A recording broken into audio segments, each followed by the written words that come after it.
gentlemen couldn't have any public finance training. So that weakened the topic over the years. So when we talk about gender budgeting, those who know the PFM, so they adore it, but those who heard that, oh no, it's not a PFM, but a very mild exercise. So then, this topic got, yeah, tell me. This is not on yet. Oh, really? Yeah.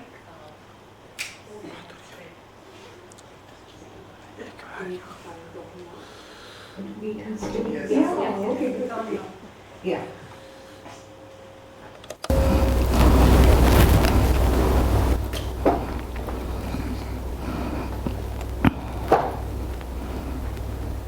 So that time the important challenge was to take this topic beyond GDP, because all the policy makers, they focus on GDP. So if we want to take something beyond GDP, that's a struggle. So gender budgeting was also an exercise where we talked about beyond GDP paradigm. Then we were asked to do an econometric model, which we did. It was a cross-country analysis in which you have human development. That's a function of many variables incorporating the public expenditure decisions. So you need to prove that the public expenditure decisions have got, those coefficients got more impact on, getting your human development or gender development right.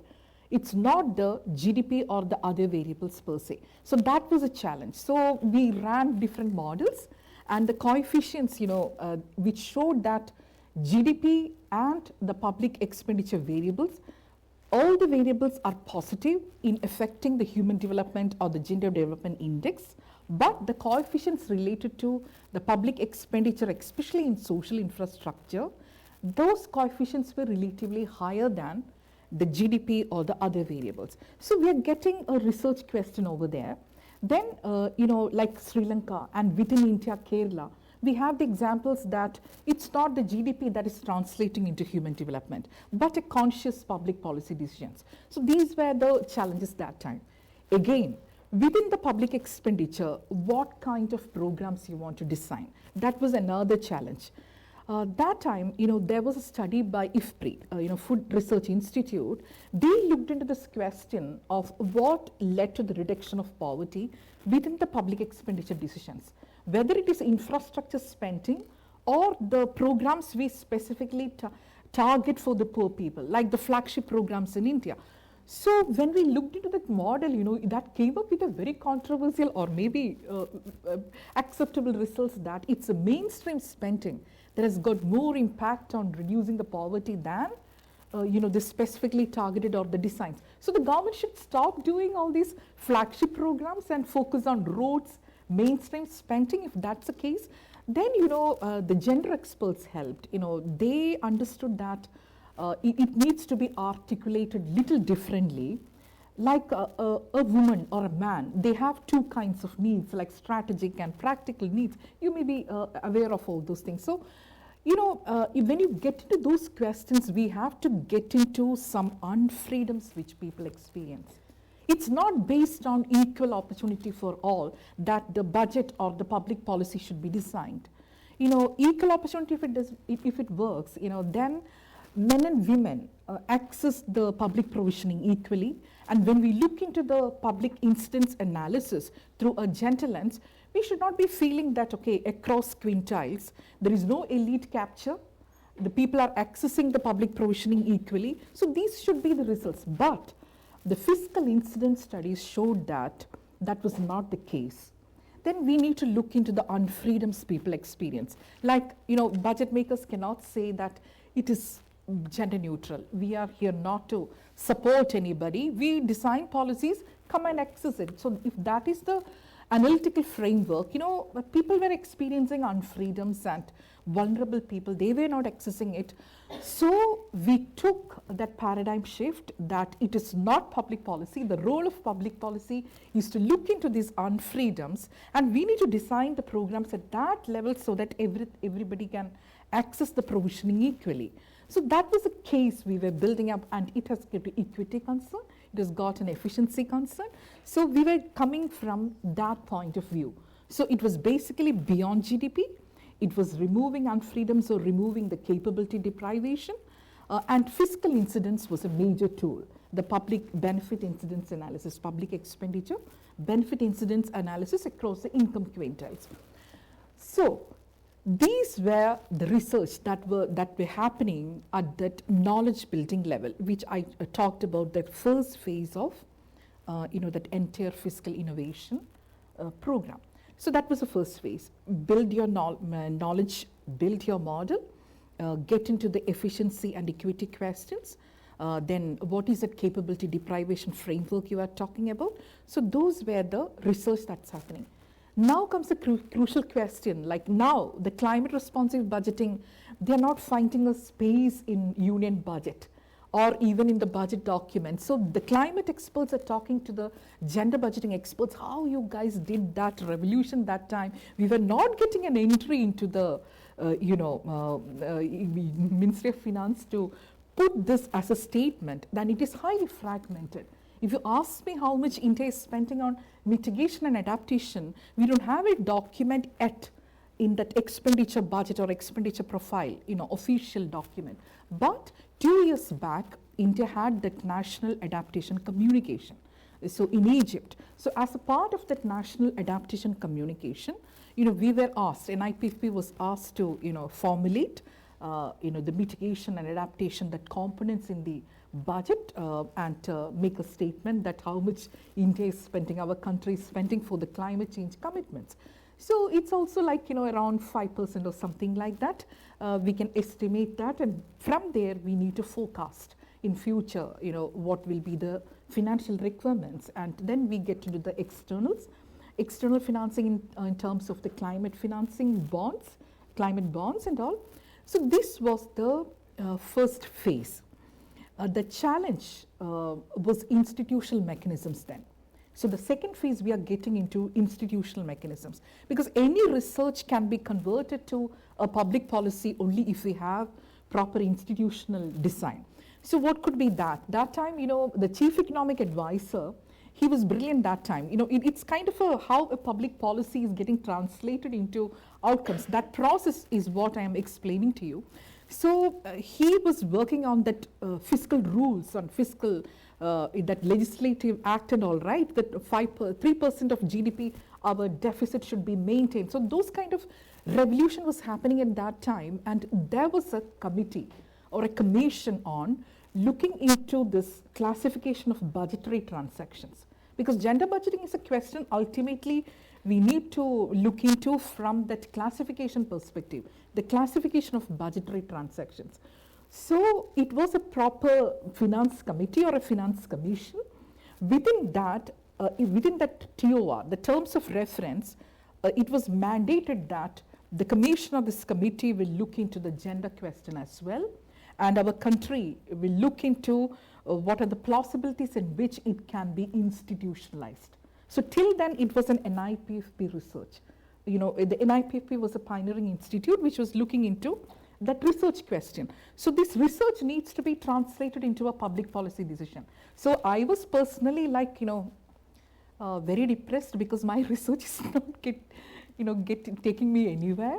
So it was gender. People were, ridiculing me, like, what are you doing in Public Finance Institute, gender budgeting?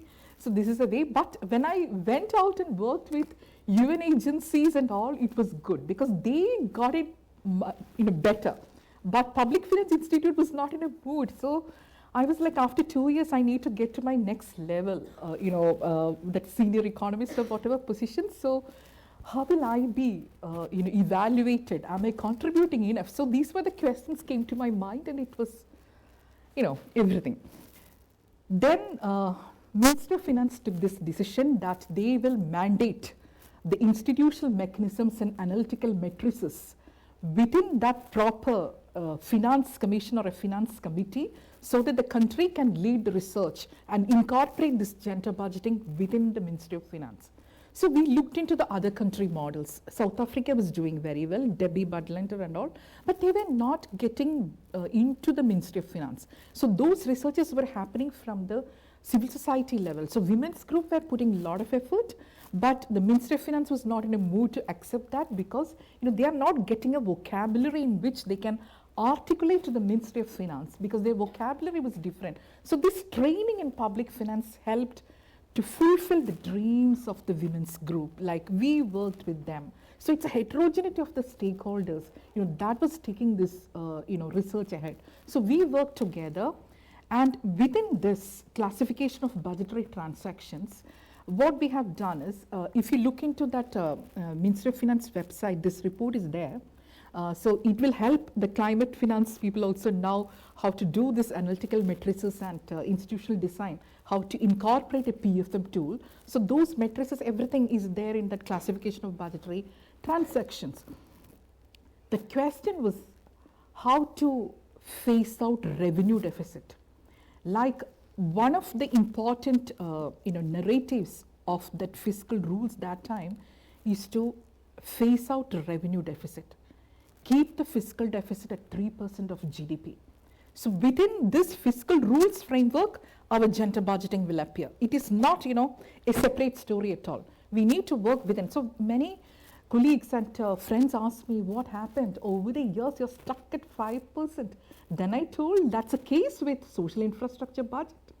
Episodic compression happens. And within the fiscal rules, if the gender budgeting is constant at 5%, celebrate it.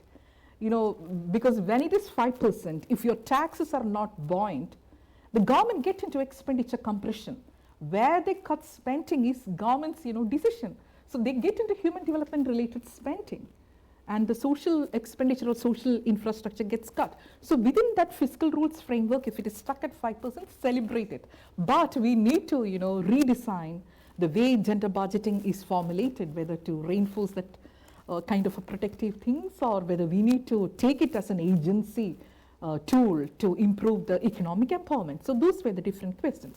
So the second phase, this institutional mechanism in this PFM exercise, the questions asked, okay, fiscal deficit is 3% of GDP. You're going to phase out your revenue deficit. Then, we identified that some of the spending, they were not exactly bad. Like all the revenue expenditure is bad. That kind of a notion was there. But within the revenue spending, some of the spending were predictive in nature. So the team was looking into those expenditures and taking it out before we were phasing out that revenue deficit. But now when it was amended in 2018, this clause related to the revenue balance, that's no longer there right now. But that time what you earn in terms of your on-tax and non-tax revenue, use it for designing the revenue spending so that the entire borrowing will go for the capex. So that's the meaning of this phasing out of your revenue deficit. Like your revenue receipts and revenue expenditure will be equal, and the borrowing can entirely go for capex. And within the capex where you want to put a gender lens, that's exactly what has happened 2 years back in terms of thematic bond financing for climate. But gender bonds, that happened only in Argentina.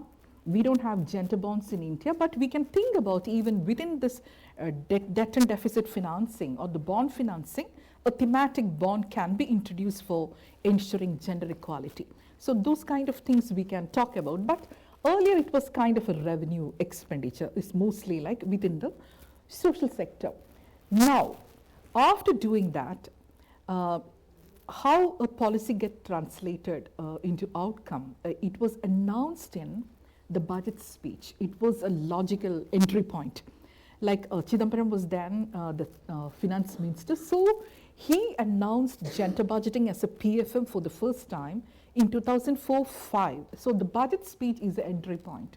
But to get to that point, what all works, it's not an easy task. We need to translate that alpha beta exercise into that vocabulary which finance ministry understands, and after that there is a classification of committee, that commission or a committee, then they were putting forward the recommendations, and those recommendations needs to be accepted by the finance minister, and then he has to talk that one line in the budget, India will do gender budgeting from next year onwards. Like that, there was an announcement. Then within that 1 year, the researchers were doing that coding and everything, how to make the gender budget statement. So we were doing that, but in Ministry of Finance, they announced that, okay, now you have an institutional mechanisms to do it sectorally. So each sectors will undertake it independently, and then Ministry of Finance will have a secretary to collate it. But those exercises needed a hand-holding. So the third phase of that innovation process was a capacity building in which UN agencies came in, and a lot of trainings now happening. Now the last stage of an innovation process is accountability. We need to take this gender budgeting or climate responsive budgeting as an accountability tool. So transparency is ensured. Now the transparency needs to be translated into accountability, and that's the stage where India is right now. And we have at the national and subnational levels in which these questions were looked into. Now, in this process, what were the challenges from the PFM perspective?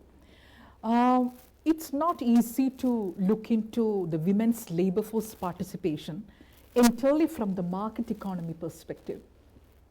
Because we always believe that Christine Lagarde, in her speech when she was managing director of IMF, she mentioned that the fastest and smartest way to increase a country's GDP is to get into women's labor force participation, increase women's labor force participation.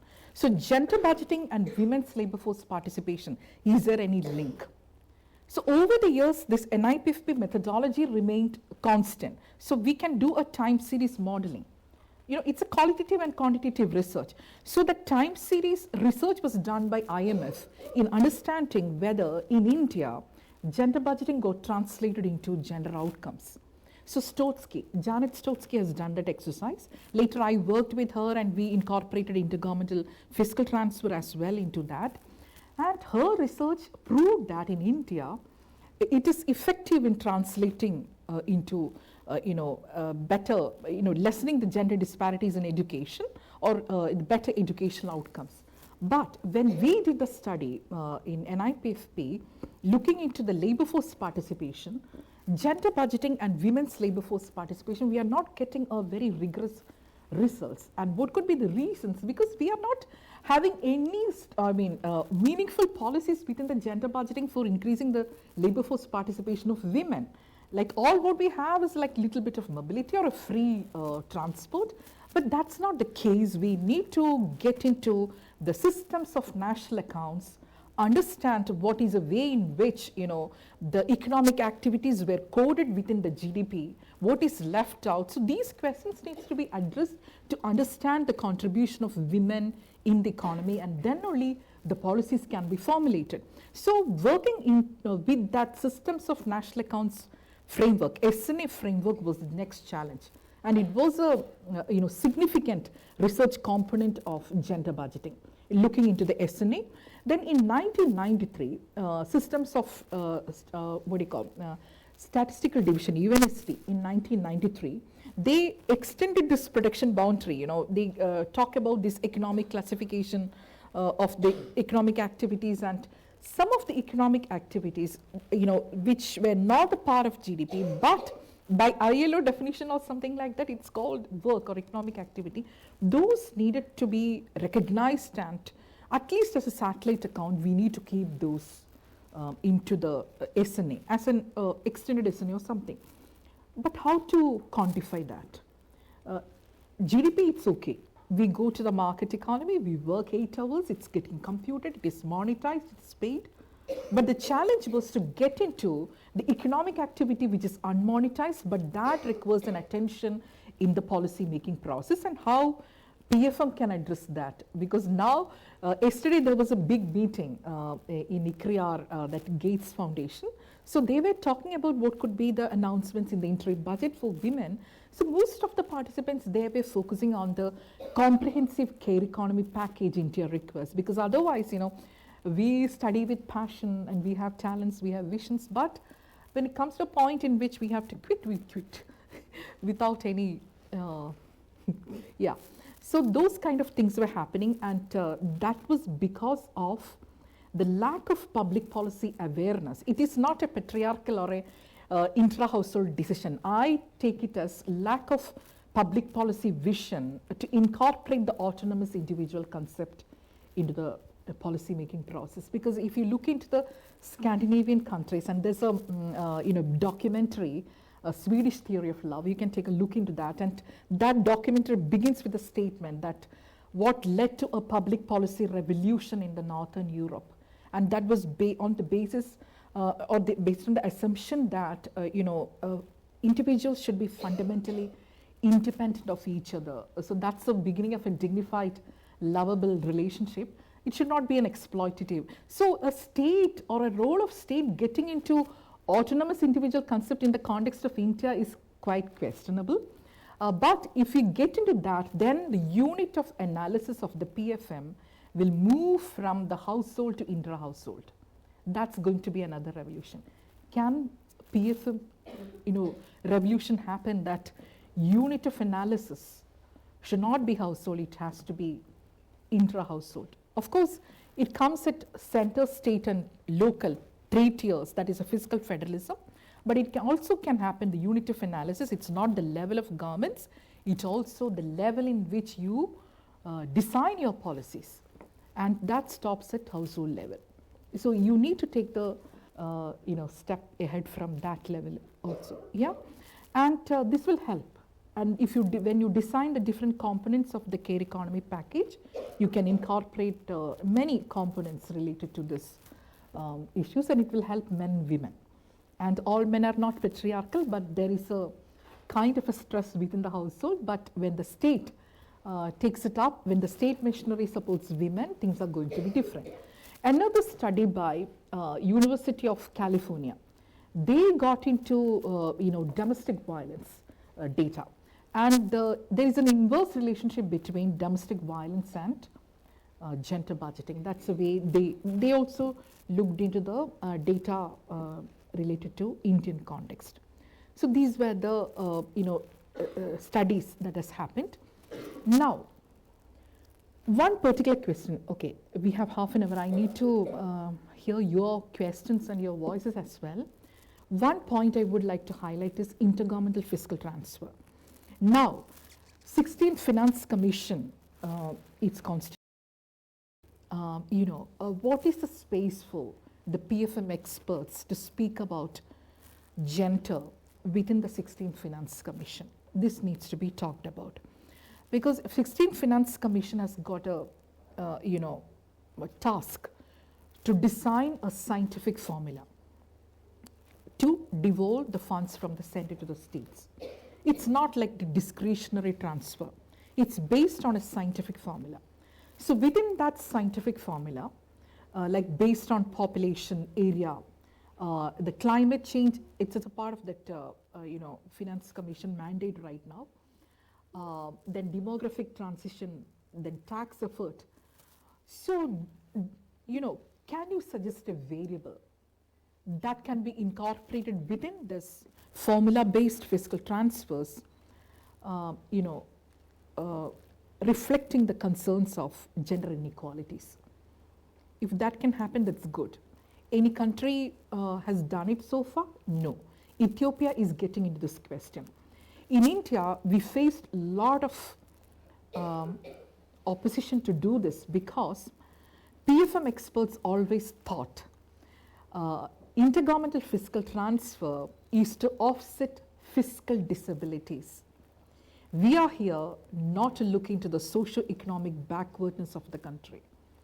We are here to offset the fiscal disabilities, cost disabilities.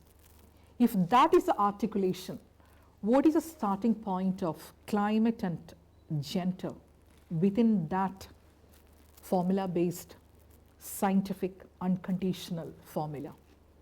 Later on, that advocacy related to the climate change commitments was huge. So climate got into the formula. Like climate is not just net forest car, but net forest car, that variable was incorporated into that scientific formula. So based on, the weightage is also very huge. So Rajasthan protested, but Tripura, he was happy, Kerala is happy. So there was a variable related to the green or a climate change. But the question was should it be a simple variable, or it should be a composite index Composite index, it's just like the human development index, like you get into the geometric mean or arithmetic mean, you take different dimensions, give equal weightage to all the variables, normalize it, but index, within the index, variables can neutralize each other, so it may not work. If it's a simple indicator, what could be that indicator? So they got into the forest car because data was ready.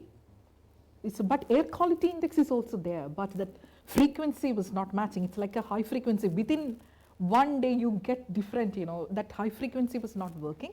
So based on the frequency, based on the availability, they got into, this forest dimension. And we call it as ecological fiscal transfers. The PFM experts call it as ecological fiscal transfers. India, we were first to design ecological fiscal transfers in the world by incorporating a criteria on climate change within that unconditional fiscal transfers. Now, if the PFM experts own that narrative based on the feeling that it's to offset the cost disabilities, can we ask them, incorporate gender, that is also cost disability. If the female labor force participation, if you're not experiencing a U-turn, that's a cost disability. Can we enter from there? So these articulations will happen with the 16th Finance Commission. So far, if you ask me whether this design, the fiscal transfer is gender aware or not, it is from the specifically targeted or specific purpose transfers, right? The conditional transfers we can design. So the PFM experts like Govind Rao, my previous boss, he was the member of Finance Commission, 15th Finance Commission. So he was talking about, Lekha, if you want to talk about gender, be happy with conditional transfers. Don't complicate the formula. So this is the way he was arguing. If you want to complicate the formula, okay, it will get into, you will give some weightage, but the money will go to the finance ministry. Then it's the state's prioritization whether state will use that money for gender, for climate. But if it's a conditional transfer, it will go straight to the sectoral ministry. They can decide. So what the states will they put up statues or what they will do, we don't know. So be happy with conditional transfers. I will open the floor. You can talk to me like if you are the PFM expert, articulating to the 16th Finance Commission, what exactly you're going to do, climate, are you happy with forest, what exactly you want to go ahead from there and how you're going to enter into the 16th Finance Commission to apply a gender lens. These are the questions that we need to work out, and we need to back it up with research papers. Like if you incorporate a variable, will it lead to the increase in the progressivity of transfers? So we did an exercise, Abhishek Anand, he was an Indian Economic Service officer. So he was with the North Block working with Arvind Subramaniam. So he and we have a paper together. We looked into the progressivity of transfers. So it was working well. And that paper is there in the Levy Economic Institute's website. So we need to ask a question. And we did that exercise using the variable 6 ratio, child 6 ratio. So if you incorporate that, like many states in India, the discrimination starts even before birth. So as PFM experts, you cannot close your eyes to that reality and you say that we are doing budget and budget is a budget is a budget. We don't look into those concerns. That's legal mandate or legal fiat. We look into that question. So no. So how can you enter into such questions? Like if not 6 ratio, what could be the other variables in which you can talk about this scientific formula? So these were the questions. Let me open the floor, and yeah, we have only 20 minutes. I can fine tune, based on your questions. Go ahead. Yeah.